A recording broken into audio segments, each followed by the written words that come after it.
Good afternoon, everyone. In the interest of everyone's time, the end of the day, I want to make sure we are as efficient as possible. I'm going to start on time.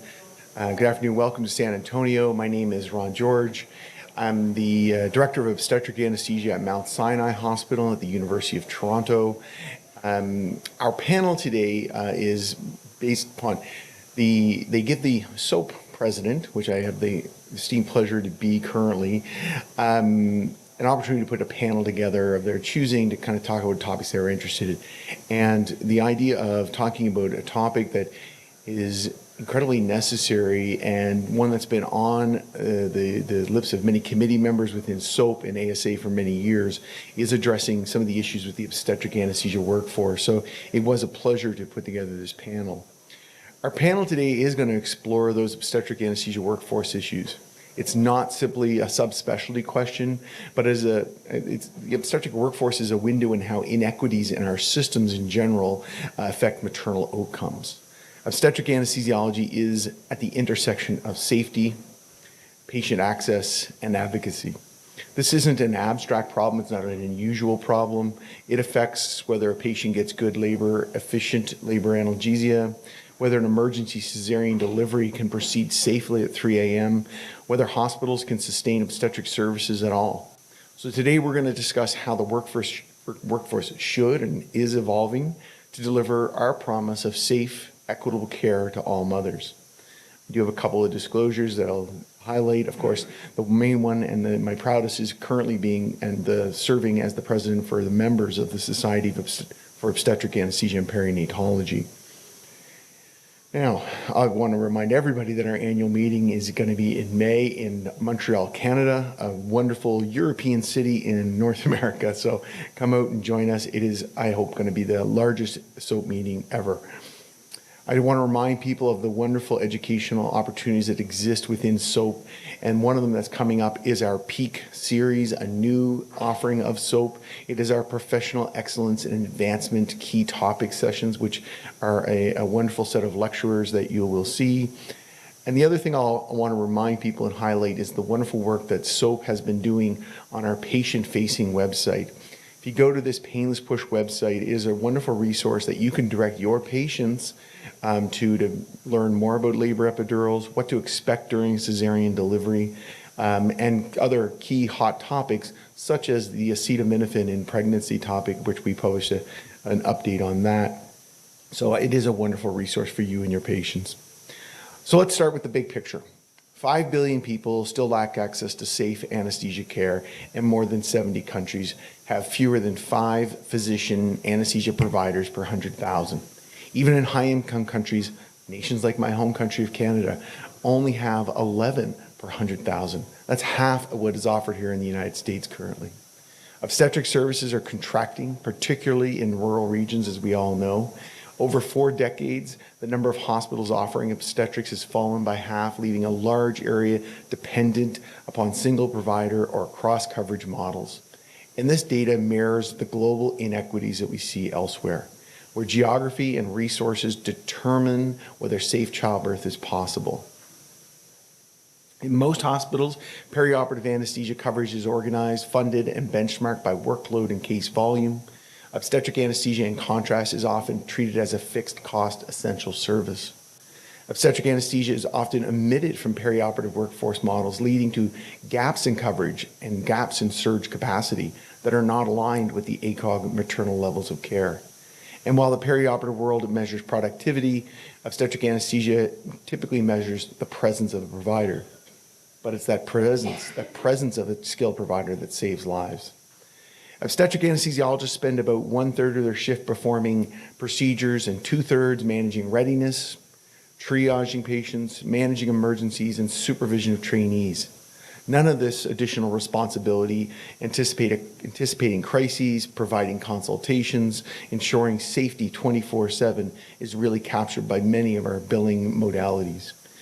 Obstetric anesthesia remains, quote unquote, an unfunded mandate, with reimbursement gaps undermining the ability to meet standards. This paradox in our field: we deliver value to the system that doesn't yet know how to value or measure that value. The solutions are not just about more people, though. Okay, we have to be smarter and think more smarter and develop more equitable systems. Embed obstetric anesthesia within regionalized networks consistent with the ACOG maternal levels of care. Establish normal staffing benchmarks, defining staffing ratios and adjusting FTEs appropriately. And lastly, advocating and ensuring safe and timely anesthesia for childbirth that is not just our professional duty, it is a moral and public health imperative. Our goal is relatively simple. Safe, equitable anesthesia care in childbirth becomes the expectation, not just the exception. So, I hope you'll appreciate the panel I've put together of some experts in this area. First, we have Dr. Ruth Landau, who is a Virginia Apgar Professor of Anesthesiology and serves as the Division Chief of Obstetric Anesthesia at Columbia University. She's a past president of SOAP, the current chair of the SOAP Centers of Excellence Committee, and editor-in-chief of the International Journal of Obstetric Anesthesia. Next, we'll have Mahesh Vajanathan, who's a obstetric anesthesiologist at Northwestern University, where he also serves as the team lead for their Office of Wellbeing Analytics team. Nationally, he serves as the on the board and executive committee of SOAP, serving as their treasurer. And then finally, as part of the panel, we have Vic Faragian, who is a UCSF-trained obstetric anesthesiologist. He is the Assistant Chief of Department of Anesthesiology and Director of Obstetric Anesthesiology at the Women and Children's Hospital at Kaiser Permanente in Roseville Medical Center. It is a high-volume, high-acuity facility in Northern California. So this panel is going to give us an overview of aspects that involve the obstetric anesthesia workforce. So Ruth, please come on up.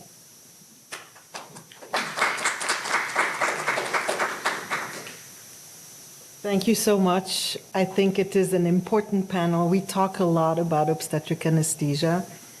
We don't talk enough about the impact, and we don't talk enough, although Ron just mentioned it very eloquently. What we do is very difficult to capture, and the value we bring as obstetric anesthesiologists is definitely undervalued. I'm probably not speaking to the people who need to hear that. You're here, you probably know that.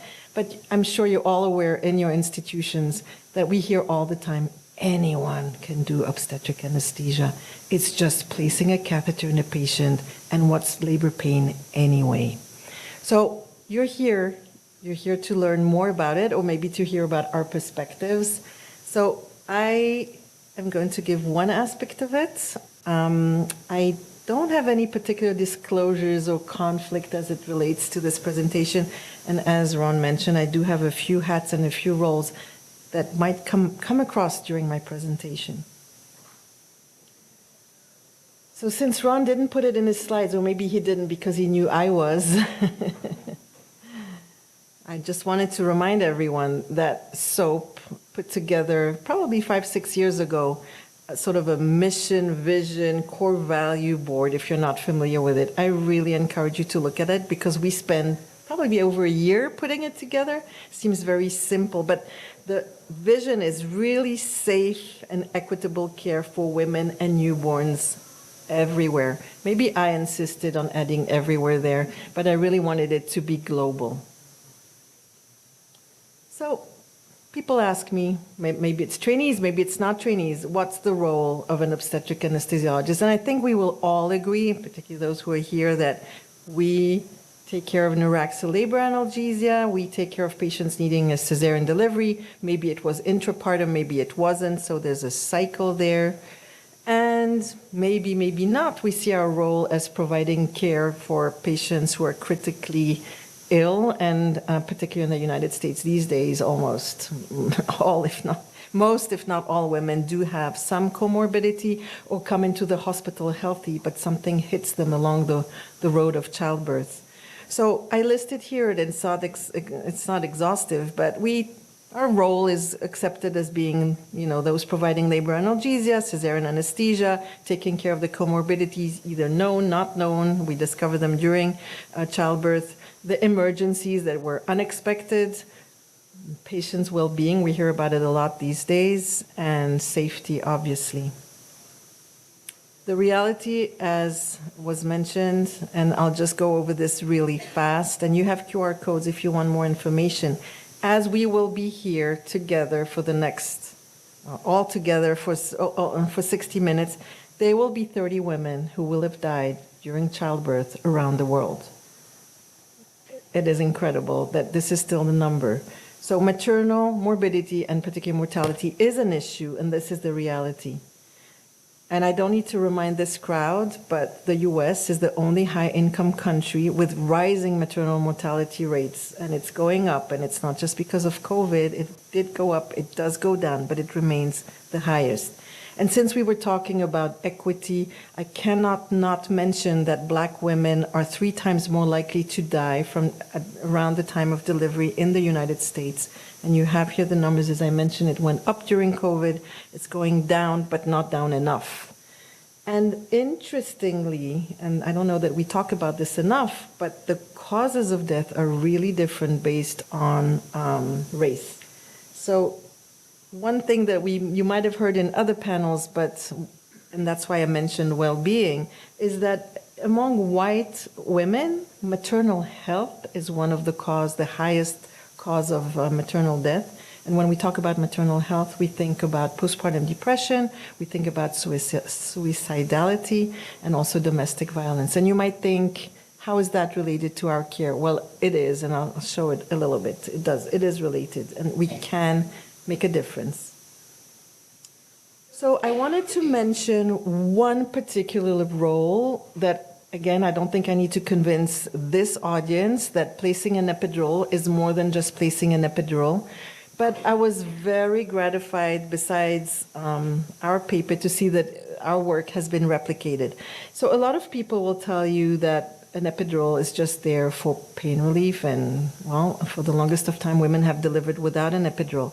But there is more value to just providing pain relief, as you well know. But this was shown in the study where we looked at severe maternal morbidity. And this is a retrospective study using big data, using New York State Hospital's information that does contain whether women received an epidural for labor or not.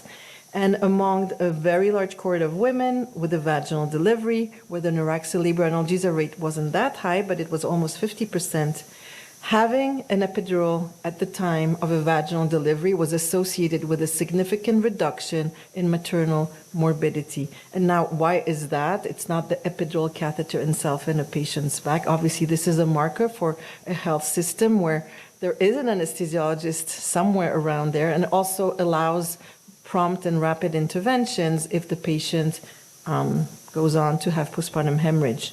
And so the conclusion is that increasing access to epidural analgesia might help decrease severe maternal morbidity and improve maternal health outcomes in the United States.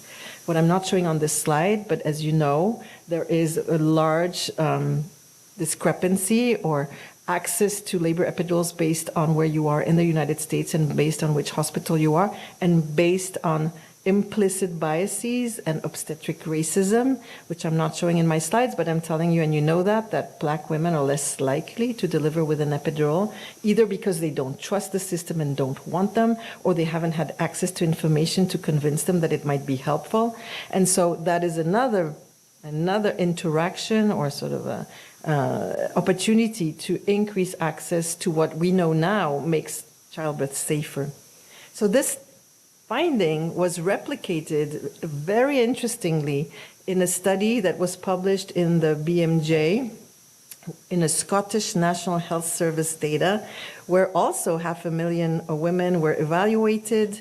The epidural rate was much lower, which actually allowed to increase the finding. In other words, because less women were getting epidurals, the effect was probably larger. And so there was a 35% reduction in severe maternal morbidity, particularly in a subset of women where epidurals were considered to be indicated. So what is that? Preeclampsia or other comorbidities that mothers might have. And their conclusion was a catalyst to improve equitable access to labor epidural analgesia, particularly in diverse socioeconomic and ethnic background. The nice thing about this study that it was picked up by the lay press with even the National Geographic, epidural linked to reduction in serious complications after childbirth. So I think this was very important, and it amused me that the National Geographic would report on it. So what is excellence, and why am I talking about excellence? So I looked a little bit and searched about it. I like this definition by Aristotle. Excellence is never an accident.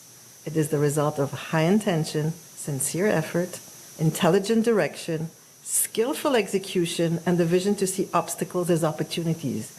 That defines us, right? Pretty much as obstetric anesthesiologists. What excellence is not, what excellence is and perfection is not, is that excellence paves the way for improvement. Who doesn't have a QA, QI culture in their hospitals? And perfection may actually be the way for stagnation, limiting creativity and innovation. So never think of yourselves as being perfectionists. So I am going to touch upon the SOAP Centers of Excellence, not just to tell you that the deadline for the submission of your application is in 3 days if you haven't already submitted. I'm really not going to talk about it. But we spend a lot of time trying to define excellence. This initiative of having a SOAP Centers of Excellence designation was started by Brendan Carvalho in 2016 with a small group of people, and then the first designation was launched in 2018. We're coming soon to, it will soon be 10 years. So the idea is to deliver, or to enable the delivery of the highest standard of anesthesia care to pregnant patients before, during, and after childbirth. Again, it's not just that little catheter in the back. And ensuring a safe and positive experience for patients and their families. So I won't go through all the details of this slide. You can read it whilst I'm saying. But the idea is to really define items, factors, parameters that we felt were important. The first one, and that's why I think I'm here, Ron, that's why you invited me, is appropriately qualified personnel 24/7, the dedicated staffing, including board-certified anesthesiologists with specialized training in obstetric anesthesia. I didn't just put it on this slide for this presentation. It is in the description of what excellence in obstetric anesthesia is in the designation materials. Labor analgesia and cesarean delivery care is something that we look at, obviously. It has to be centered, safe, and tailored to individual needs. Embedded in here, equity, access to care, respectful care. Effective management of obstetric emergencies to reduce maternal and neonatal morbidity and mortality. Think PPH protocols, but there are many others. And then SOAP, since 2015, has spent a lot of time writing guidelines, recommendations, consensus statements where there's not enough evidence for guidelines. And obviously, a center that thrives to provide excellent care should be in alignment, concordant with ASA and SOAP evidence-based recommendations. And then have state-of-the-art equipment and resources, simulation and team training, and QA programs. Why should an institution apply? We keep on telling people that the application process has its own benefits and rewards. People start to look at what is it that we're doing? What is it that we should be doing? How does it align? But the other thing, and I added this here, is that it maintains accountability. You've got the designation. You can't just drop everything you've been doing. There's a culture change, there's a paradigm change, and that is important. We learn how to review, audit, and analyze the person applying and the people reviewing. And it requires gathering stakeholders and obtain buy-in. It takes the expertise of all to achieve excellence. And this is where having an institution that gets it, that gets the designation, the hospital stakeholders need to know, administration, the chair. So we're not just working in a vacuum in the labor room trying to do our best, no matter what shortages of supplies we have, shortages of staffing we have, or the sickest patients that come. And translate the application process into the implementation of changes. There are benchmarking metrics which have been selected based on evidence. They're not just made up like this. General anesthesia, labor neuraxial analgesia replacement rate, and wet tap rate. I want to quickly go over what active management of labor is because it relates to things that we think about and have been mentioned in every single OB session, which is pain during cesarean delivery. How can we prevent pain during cesarean delivery? It's by having active management of labor. And look at this. I didn't make this up for today. It's been there for a long time. It's dedicated staffing with knowledge. So it's dedication, expertise, multidisciplinary care, and having the ability to rapidly and successfully convert a labor epidural analgesia for cesarean anesthesia. There have been many studies, and I just wanted to remind here, this is a study, a systematic review and meta-analysis of observational trials from back in 2012. 13 clinical trials that identified 3 risk factors for failed conversion, which, as you will understand, will result in pain during cesarean delivery or the need to do another anesthetic. And one of the 3 risk factors was a non-obstetric anesthesiologist providing care. Another study that showed that the importance of having fellowship trained or equivalent to fellowship, not every country has fellowships, but having someone with dedicated knowledge, training, expertise, passion, dedication to manage patients who are pregnant. So there was a paper published also in 2019, the impact of anesthesiologist fellowship status on the risk of general anesthesia. And you're going to tell me that this is a bad metric because not doing a general anesthetic in the patient who's in pain will result in her having a failed epidural will result in pain. But this is a marker that having an obstetric anesthesiologist is a key to successful conversion of an epidural analgesia. And so in this study, which came from New York, general anesthesia was more likely to occur if the anesthesiologist was not OB anesthesia fellowship trained, with a very significant difference. And another study, this one comes from Japan, that shows that having a dedicated obstetric anesthesia team, so this is a single center interrupted time series around 2015, where they didn't have a dedicated team and then transitioned towards having one. And they showed that having a dedicated anesthesia team, so it's obvious to all of us, right? Not having someone who's covering the lap chole in the main OR or not covering in a different location, other things. You need people on the spot, readily available, knowing what fetal heart rate tracings look like, knowing if a patient has an epidural that's working or not, knowing if a patient doesn't have an epidural and you might need to run to the operating room and do an anesthetic very fast rather than a general anesthetic. And this showed a reduction from 10 to 15% to around 5%. So I'm just going to share again the main elements of what appropriate staffing and coverage means. A physician, a leader that has knowledge or equivalent knowledge of an obstetric anesthesia fellowship, core staffing with obstetric anesthesia training, ongoing staffing education, adequate supervision, in-house 24/7, dedicated coverage, as I mentioned, and the ability to mobilize backup. So coming back to that first slide that I showed about the cycle between neuraxial labor analgesia, cesarean delivery, and critical care obstetric, having dedicated team that knows how to provide adequate neuraxial labor analgesia will reduce PPH, reduce pain during a failing neuraxial anesthetic, and reduce the likelihood of having a general anesthetic that was avoidable. It will reduce mental health issues. I didn't say it explicitly, but general anesthesia or a failed epidural, pain during cesarean delivery, as you may imagine, are all associated with long-term childbirth-related PTSD, including suicidality. The studies now showing that these women really don't do well after. Having a dedicated team that understands this continuum improves safety, recovery, and well-being. So my last slide of reflections and future directions. There are processes that we need to be aware of. Having the right people at the right place, rethinking outcomes globally, standardizing outcome measures so that when we report things, we report in a similar manner. Guidelines and consensus statement need to be practical and generalizable, and think about implementation science. And then we shouldn't forget that it's not just about publications and designations and awards. It needs to be patient-centered care and outcomes. Patients' experience, we hear about it more and more. We cannot have patients in pain. We don't want traumatic childbirth experiences.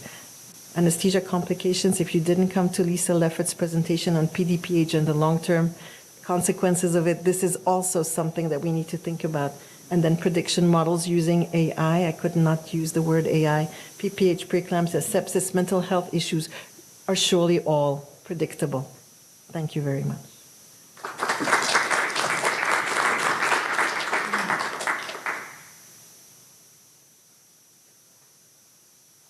All right. Excuse me. Good afternoon.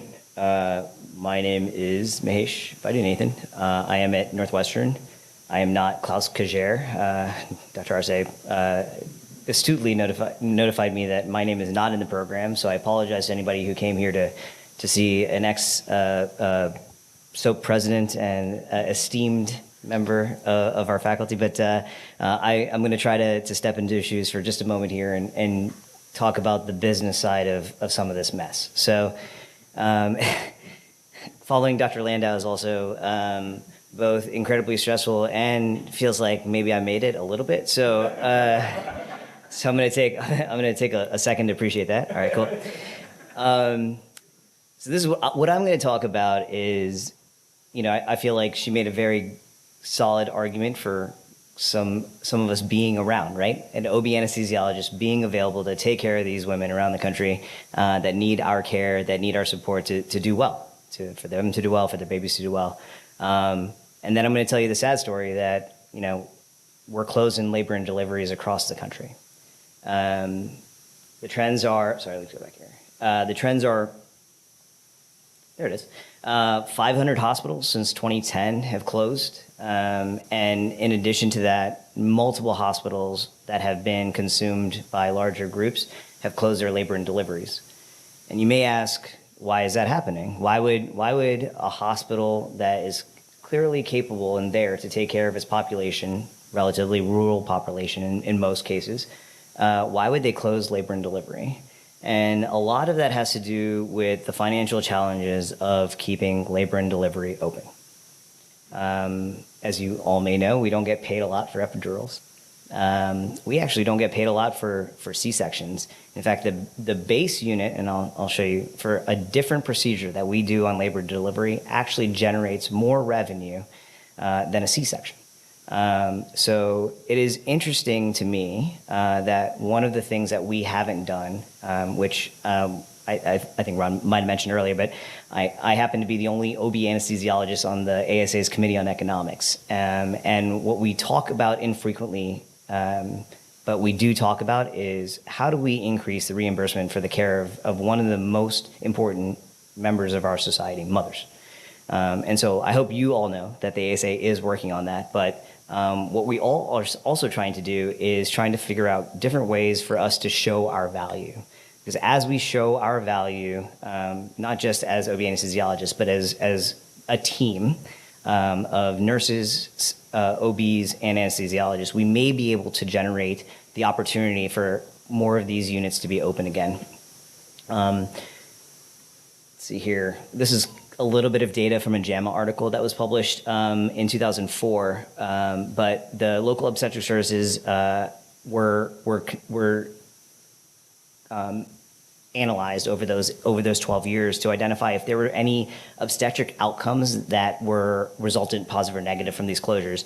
And things that were actually seen were an increase in preterm births, a decrease in fetal weight at birth, and an increase in some maternal mortality outcomes. The biggest thing that I want to point out is a lot of the patients that we are now taking care of are coming from 30, 40, 50 minutes away. There are parts of this country where the closest a mother is to the site that they will deliver is 90 minutes. And so you can imagine a lot of the things that we do, that we've been trained to do in fellowship, are being managed by individuals in the back of an ambulance, by EMTs, by individuals in emergency rooms, and with the decrease of family medicine docs that are completing their OB training, we're seeing even fewer available physicians that are capable of managing labor and delivery. And this, as Ruth obviously pointed out, significantly affects our Black women and racial minorities, particularly Native Americans and Black women, and there's a significant disparity associated with that. And we can actually associate a lot of what's happened with that disparity, the increase in that disparity, with the hospital closures. So these are the general, oh, man, this is tricky. There we go. Got it. All right. The general financial challenges. Rising labor costs, obviously, over the last few years through COVID, the cost of nursing staffing has gone up over 250%. I don't think that's something that we take into consideration, but if you want to have a labor and delivery unit open 24/7, then you need nurses who are specifically trained in obstetrics and able to, in order to have that unit open. The cost of an individual being there, if you can imagine, does anybody here at their institution do less than 1,000 deliveries? All right. The break even, if you take the median salary of an anesthesiologist and you divide it over 365 days, the break even is 600 deliveries for just the anesthesiologist. We're not talking about the nursing staff or the OBs or anybody else.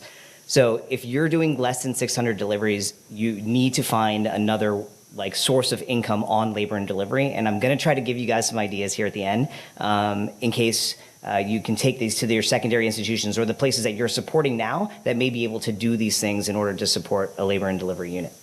Additionally, obviously, the cost of drugs has gone up and the administrative burden in particular. Does anybody else have somebody that is dedicated to ensuring that your charges for your epidurals and your C-sections are completed within 7 days on your unit?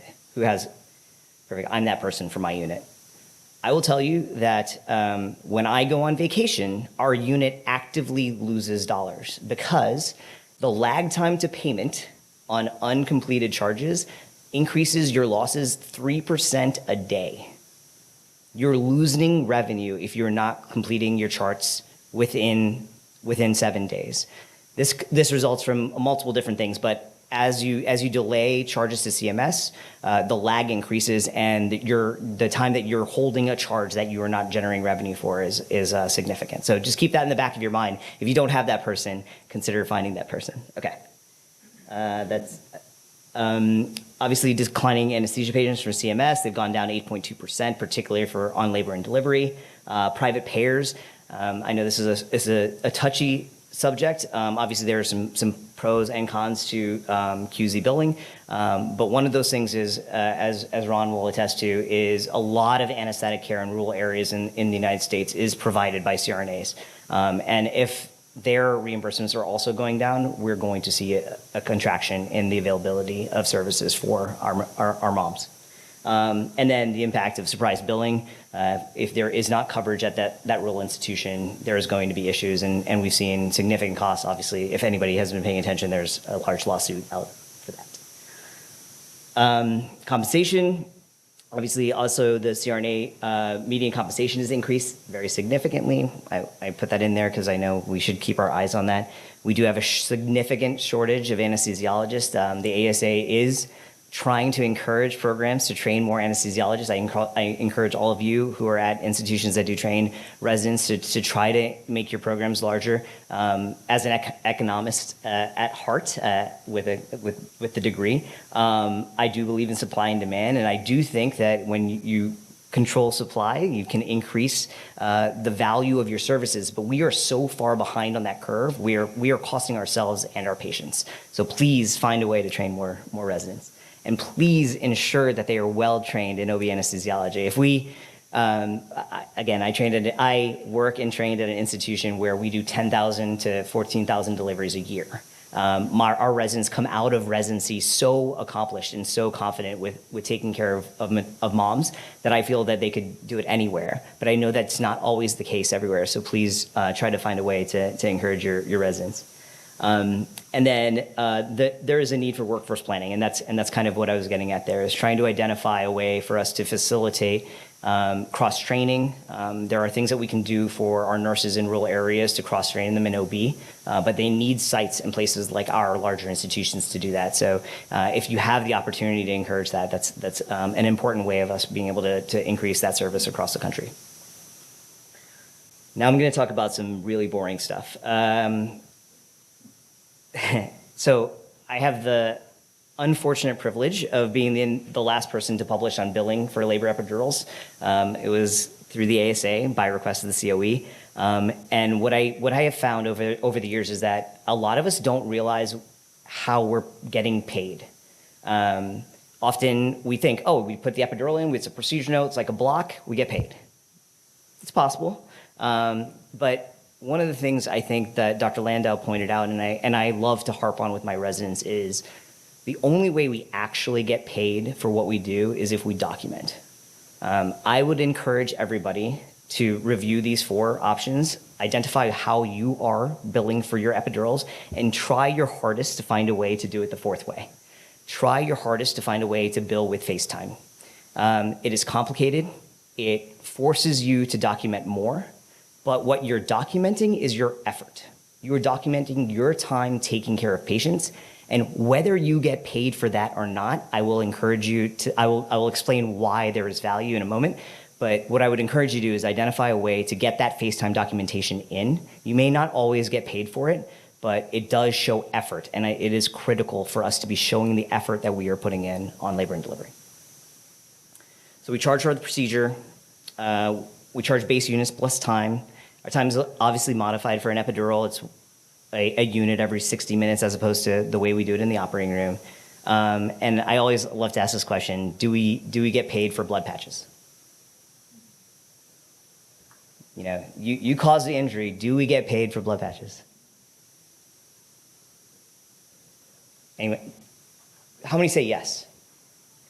Good, thank God. Yes, we get paid for blood patches, all right? So this is really important.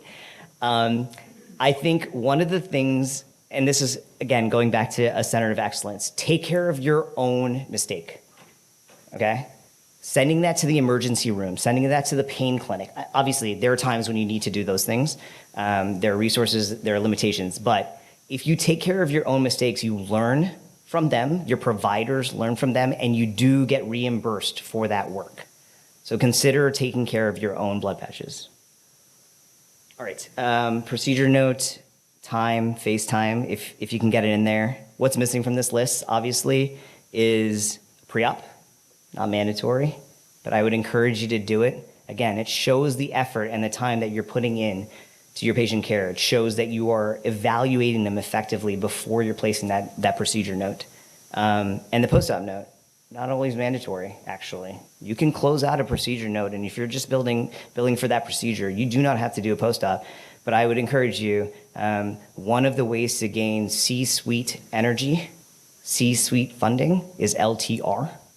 And FaceTime with an anesthesiologist after the epidural to explain, oh, that foot drop is from the way your knee was, not from your epidural. Your back pain is normal. We can address that. If it's greater than what you think it should be, there are things we can do about that. That significantly changes the score from a 4 to a 5.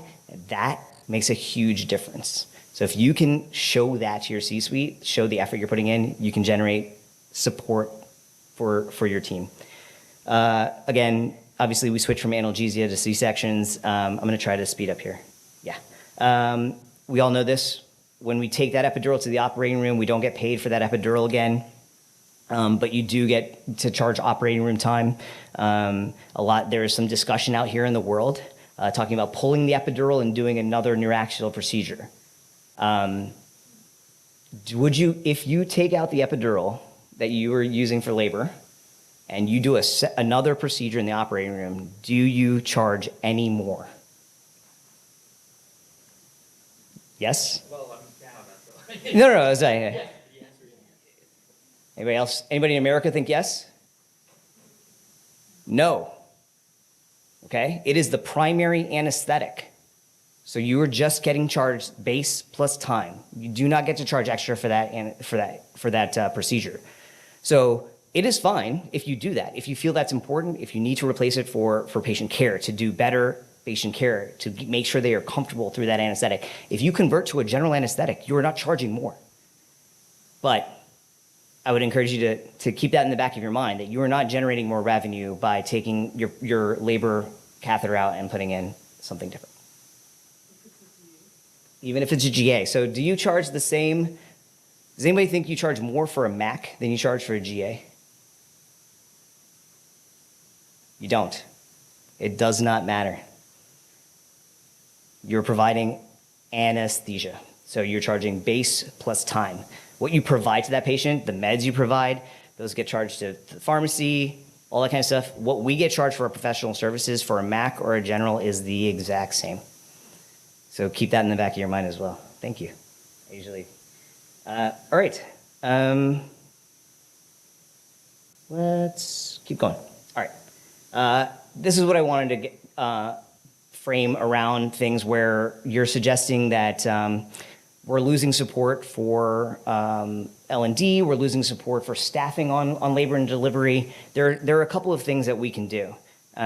We can encourage, if at your institution your OBs are doing ECVs, We can encourage them to do it with an epidural. We don't have to tell them to. We have the data that proves that they are more successful with neuraxial analgesia. Is it an analgesic or an anesthetic? Ruth, you can't answer all the questions. All right. It's an anesthetic, okay? As far as CMS is concerned, as far as the insurance companies are concerned, you're supposed to be doing this procedure in or near an operating room. You are providing anesthesia. You're charging OR time. And this, interestingly enough, has 5 base units plus time. So if you're at an institution where your OB is doing a C-section in 45 minutes, you're actually generating less revenue for that C-section than you would if that same OB took about the same amount of time to do an ECV. All right? It is a way for us to generate revenue on our L&D floors. It is a way to help our patients decrease the amount of C-sections they get. It is a way to increase the success rate of ECVs at our institutions. If you want to give me some negatives, that's fine, but I think those are 3 solid positives that we should be taking advantage of as anesthesiologists who take care of mothers. All right. So these are some of the strategic ideas. I think I've kind of weaved them through the conversation, and I'm happy to answer questions afterwards, but I want to make sure I leave plenty of time for Vic. Sure, don't worry. Okay. Yeah, I think the last thing, the last thing I will address is that middle topic of negotiating reimbursement rates. You can't negotiate reimbursement rates with Medicare. You can't negotiate reimbursement rates with CMS. But all of your private payers, however limited they are, those rates for labor analgesia are negotiated. And they're negotiated based on your effort and your time. So if you can show those private payers, how much effort you're putting into their patients, i.e. FaceTimes, documentation, and additional management, you can use those documentation and charges as leverage to negotiate higher reimbursement. You're showing them against other competitors around the country that you're putting in more time and effort to take care of their patients. There's a quality component associated with that as well that you can use to negotiate. And so I would encourage you to try to go that direction because even the documentation alone generates enough material for the C-suite or the administrators to go and negotiate a better rate for your private payers for epidurals. Thank you.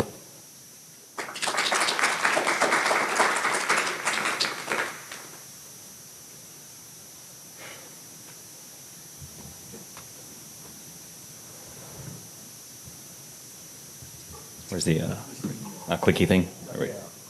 There we go. All right. Hey, everybody. My name is Vic Farajan. I'm a OB anesthesiologist. I work at Kaiser Permanente David Roseville. If you haven't heard of it, don't worry. It's a small hospital consisting of 7,000 deliveries per year, but we comprise the largest delivery volume in our region as a Kaiser Permanente facility. And so I think hopefully I can share some of my experiences, but in the interest of time, I sort of want to blast through these because I think Ruth already went through a lot of this, but nonetheless, I think there's some important stuff here for us to consider. Promoting equitable care. What is our goal? We want to improve our outcomes for birthing patients by ensuring timely, respectful, high quality, unbiased, and equitable obstetric anesthesia care. Why is this important? As Ruth already alluded to, we have ongoing racial, ethnic, and geographic disparities.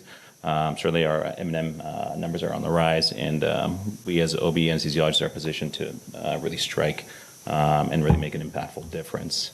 But it's beyond providing equitable care. We should be striving to provide equitable quality care. And the ASA Committee on Obstetric Anesthesia defined quality as the provision of safe, effective, patient-centered, timely, efficient care. And they focus on 6 methodologies that we can initially utilize for OB anesthesiologists or OB providers initially.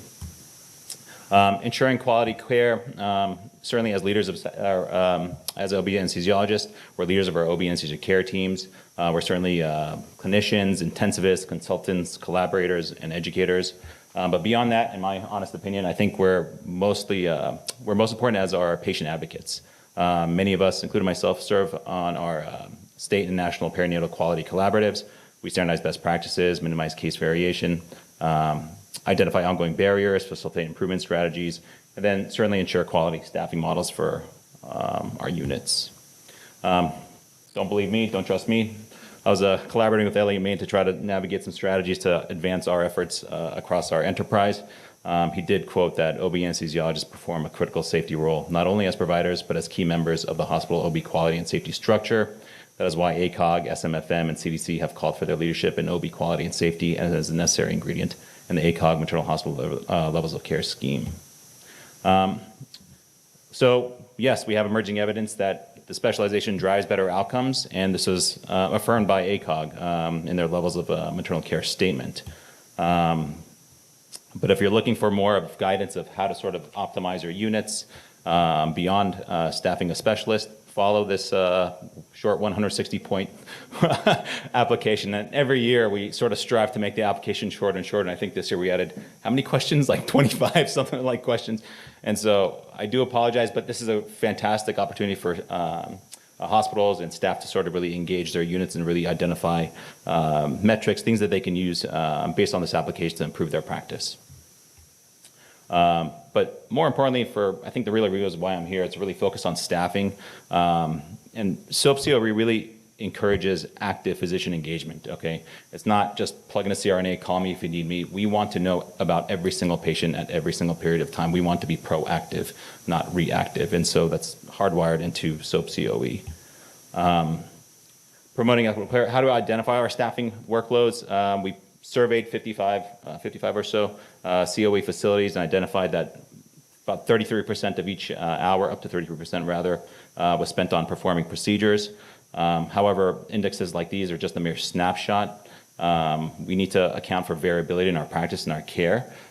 Facilities with lower volume require less variability, or have less variability in practice and care. Facilities with higher volume may require further extensive resources, but we should be striving towards staffing our models to the extreme to provide consistent, reliable care.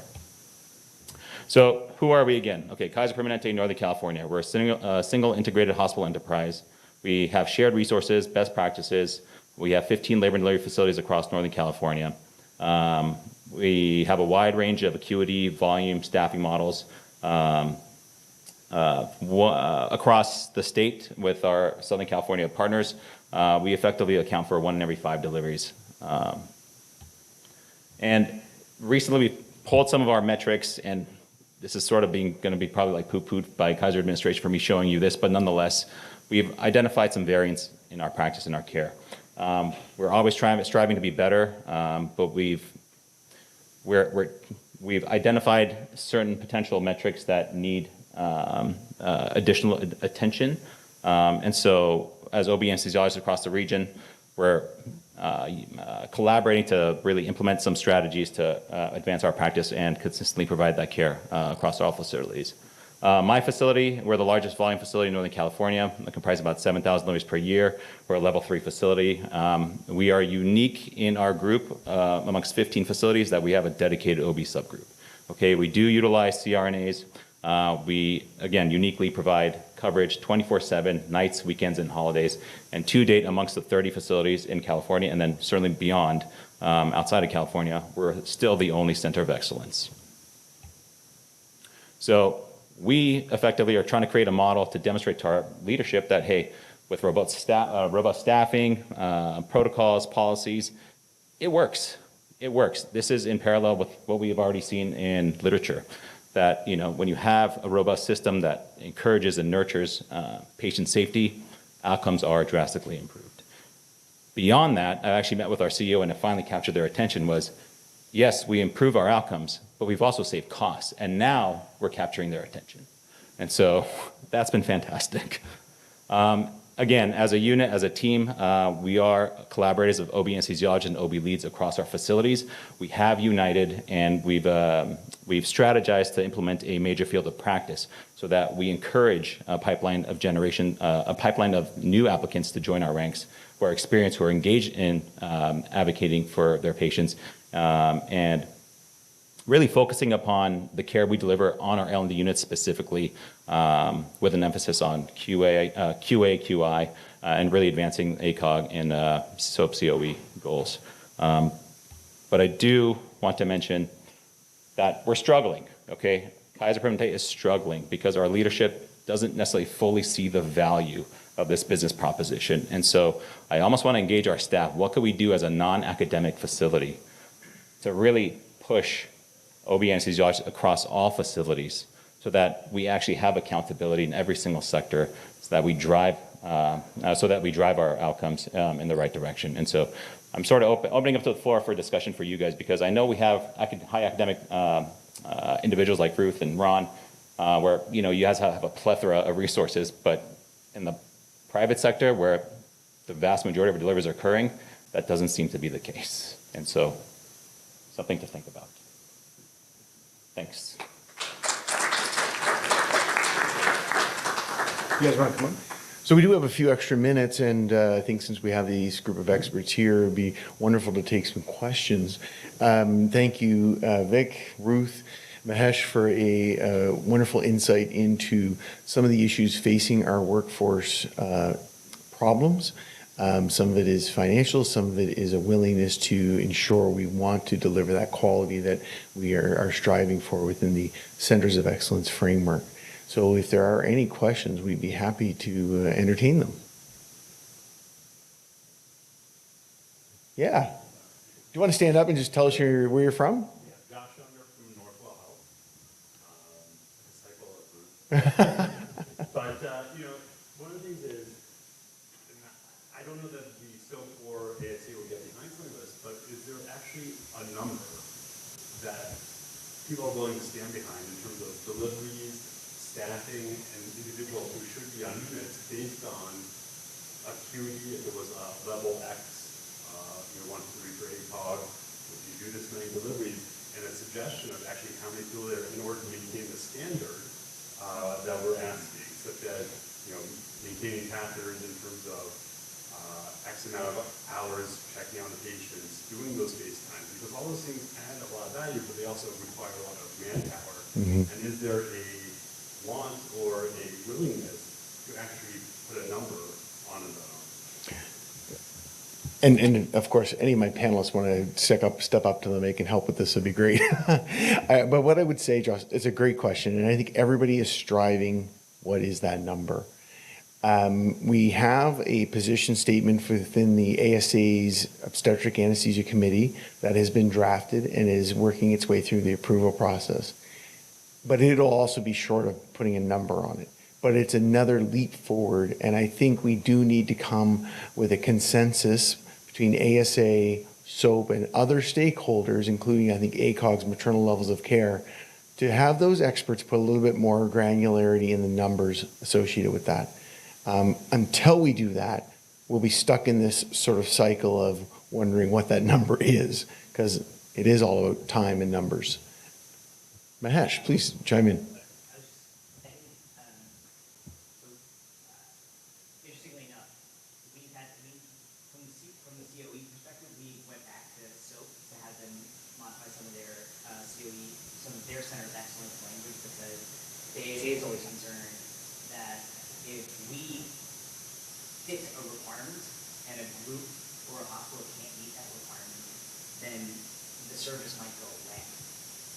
And so as we've seen this contraction of hospitals and services around the country, the fear, I think, of doing something like that is putting like a mid-level institution that may not want to exercise the resources into a position where they're like, forget it, they can deliver somewhere else. And so I think that's the trickier part, unfortunately, in my mind. Yeah, Ruth. I think the question is excellent, and when you think about it, there is a number that is put behind general anesthesia ORs, where there has to be a certain attending to CRNA or a resident ratio, right? We see that for OB it's going to be impossible to put a number, because it's going to, I don't know, impossible, but it will require a lot of volume. The closest we got to sort of looking at the activity was the paper that Vic showed, which was the work, the activity from the Stanford workforce, and it had a lot of issues with the editorial that contributed to it because it didn't capture a lot of the things that we do in addition, including going to say hi to the patient and seeing how she's doing, what can take more or less time, and some simple questions, the button is working, the button wasn't working, etc., etc. You know what I'm talking about. I think, honestly, I think that going modeling to plug into this equation, what's the cesarean delivery rate in that unit? You can have a unit with 6,000 deliveries, but they're all low-risk patients, and the C-section rate is not high. On the contrary, there's another high planned cesarean delivery rate, all of them are intrapartum, and staff waiting for the baby to really tank. So what does that result? I don't see us keeping the number in terms, even though I would love to keep it. I think we can make the foundation, and I think that there's some logic into, the center has 6,000 deliveries with a 30% C-section rate, and they tell you that there's one occurring on PCRNA. We have an how is that possible? It doesn't seem feasible. It means that the CRNAs are probably providing care without any communication with the need. So I think it will take time. I think prediction models and AI allows. Numbers are also difficult too because there's it's not just within the anesthesia realm where there's an inequity of resources. I don't know about your hospital, but in our hospital we have 15 operating rooms downstairs that do a lot of general surgery, a lot of intra-abdominal surgery, and the ratio of nurses to patient is unbelievably different than the ratio in my cesarean OR as we were doing complex intra-abdominal surgery. Why is that? I mean, I think those are some of the root problems that labor units and systems that look after women's health issues need to start to ask themselves. I know I've started to point this out to our administration.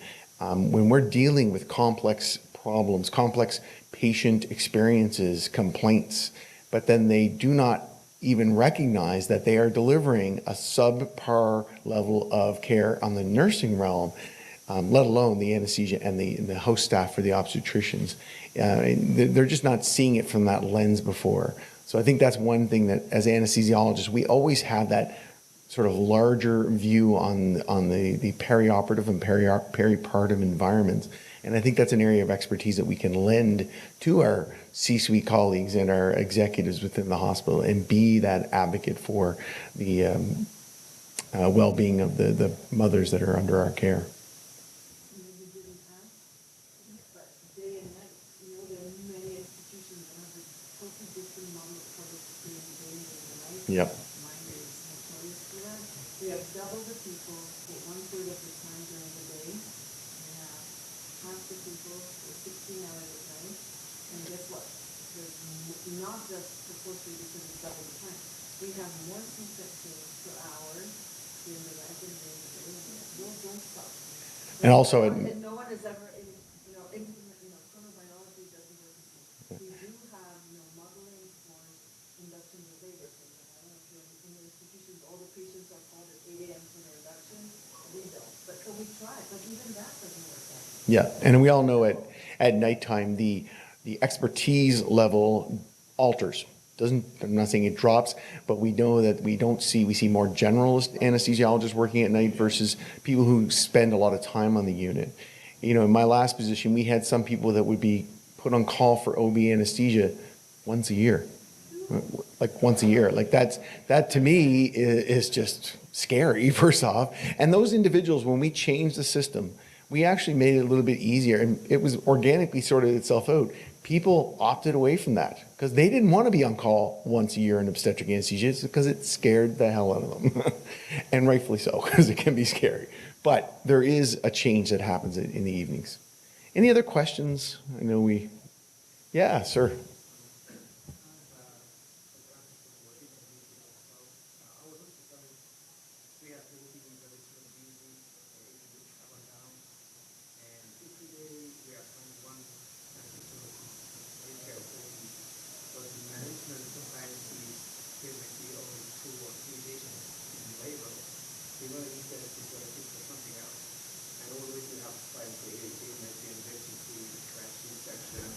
but we have that kind of, how come we, Well, I think it's one of the things, and I had the pleasure to write a brief editorial with Mark Zukowski for the International Journal of Obstetric Anesthesia on this topic. And I think what we need to strive for is in those settings, especially the smaller centers, is the institution has an obligation to have some sort of policy, some sort of surge planning in place so that they can manage that. And that may mean having somebody put aside readily available. There may be stipends that need to be paid to ensure we have the time readiness of people to be able to act in those situations. Because it is a difficult situation.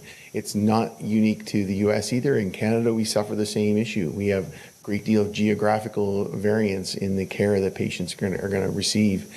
And I feel for my colleagues when I speak to them when they come from smaller institutions far away where, they're the only person in the middle of the night in the hospital doing the cholecystectomy example again, and all of a sudden there needs to be an emergency cesarean delivery, but there's no system in place.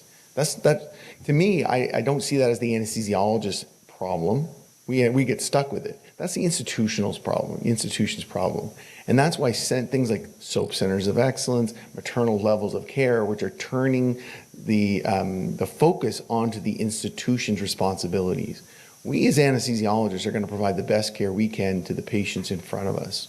But I can't change how the hospital deals with how they're going to deal with an emergency at 3 a.m. because they don't have the right staffing model. I can help them, I can work with them, I can advocate for that.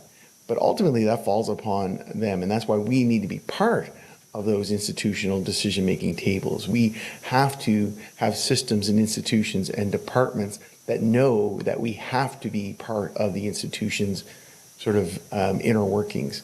The old adage, if you're not at the meeting, if you're not at the table, you're on the menu. Well, unfortunately, anesthesiology, we've let that happen way too frequently. And there is value for us paying people to be out of an operating room to be part of the infrastructure of our institutions. There is value that we will get back in spade, and but it is convincing of that and showing it, and we need health economists and individuals with expertise in that, like Mahesh, to be our voices. And as he mentioned, he sits on the committee here for the health economics of ASA. We need more individuals like Mahesh that are willing to take the time and serve on those types of committees, because we do need that kind of advocacy. And when he mentions changes that may be coming for how we are evaluated for certain billing aspects, I mean, that's long overdue, and I'm excited to hear that.